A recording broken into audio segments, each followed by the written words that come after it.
Assalamualaikum warahmatullahi wabarakatuh.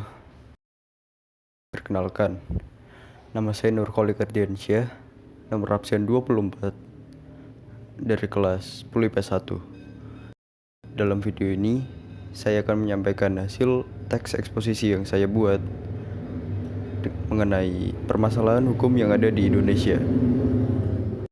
Indonesia merupakan negara di mana semua yang ada di dalam penyelenggaraannya didasarkan oleh hukum. Sebenarnya, hukum di Indonesia telah mengatur bagaimana pelaku kriminal dihukum sesuai dengan undang-undang. Namun, pada pelaksanaannya sering terjadi ketidakadilan hukum. Bisa dikatakan, hukum tajam ke bawah namun tumpul ke atas. Sudah menjadi rahasia umum bahwa hukuman bagi para pelaku korupsi di Indonesia lebih rendah daripada pelaku kejahatan lainnya.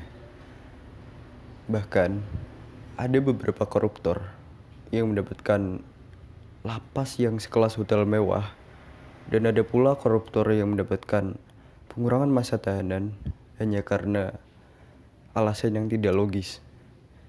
Sebagai contoh, pada kasus Setia Novanto, ia mendapatkan lapas yang berbeda dengan tahanan yang lainnya.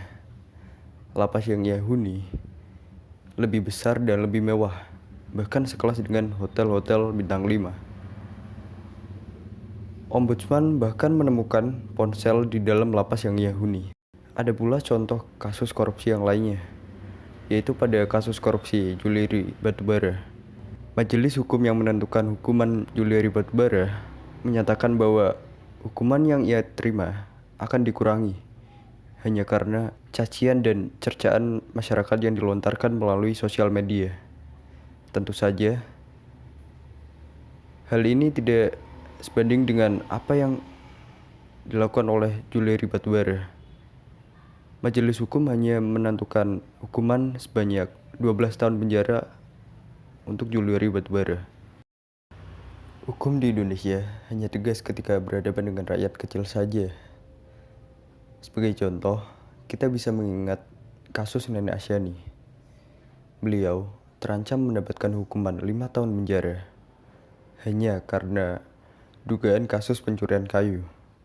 Jelas-jelas, hal tersebut tidak sebanding dengan apa yang dilakukan oleh para koruptor yang menggunakan uang rakyat bermiliaran bahkan bertriliunan. Masalah hukum yang saya sampaikan tadi merupakan masalah hukum yang harus segera diselesaikan. Diperlukannya perubahan pada undang-undang yang mengatur tentang masa tahanan bagi para pelaku korupsi di Indonesia. Meskipun hal tersebut sudah dirasa biasa terjadi, namun setidaknya para penegak hukum di Indonesia harus mengubah pola pikir tersebut agar tercipta keadilan di dalam masyarakat.